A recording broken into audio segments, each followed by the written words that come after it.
প্রাণপ্রিয় ভিউয়ার্স, আপনাদের মাঝে আরেকটি আজকে নতুন ভিডিও নিয়ে আসলাম। এটি হলো শাক, পৃথিবীর শাক এবং মাছ। দেখেন কত সুন্দর করে শাক এবং মাছ ভাজা হয়েছে। দেখেন শাক আমাদের সব বাংলাদেশের ঐতিহাসিক প্রাচীন আমল থেকে প্রত্যেকটা মানুষ শাক সবজি খাওয়ার প্রিয় একটি অধ্যায়। পৃথিবীর শুরু থেকে প্রত্যেকটি মানুষ শাক খায়। দেখেন শাক কত সুন্দর এবং মাছ ভাজা। এই দিয়ে আমি রাত্রে ভাত খেয়েছি। এখনো এইমাত্র আল্লাহর কুদরতে খাওয়া, আল্লাহ তাআলার দয়ার কোনো সীমা নাই।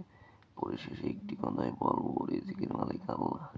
আল্লাহর অশেষ শাক কুকিং খাবার দাবারের শ্রেষ্ঠ একটি খাবার হলো শাক। শাক পৃথিবীর শ্রেষ্ঠ একটি খাবার।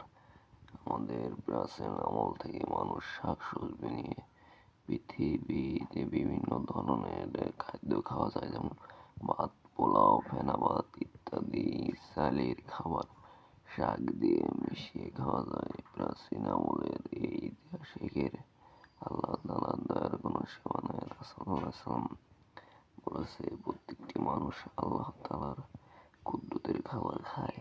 তাই আল্লাহ তাআলার কুদরতের খাবার মধ্যে শাক সবজি একটি অন্যতম খাবার। এটা বিভিন্ন ভিটামিন আছে।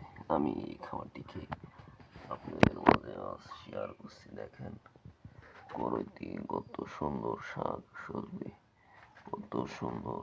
দেখেন কত সুন্দর রাধা হয়েছে। এটা রাধা হয়েছে রসুন, পেঁয়াজ, মরিচ, হলুদের গুঁড়া এবং বিভিন্ন ধরনের মশলা মিশিয়ে এই শাক রাধা হয়েছে। যেমন আমাদের দেশে বিভিন্ন ধরনের শাক পাওয়া যায়, যেমন কচু শাক, লাল শাক,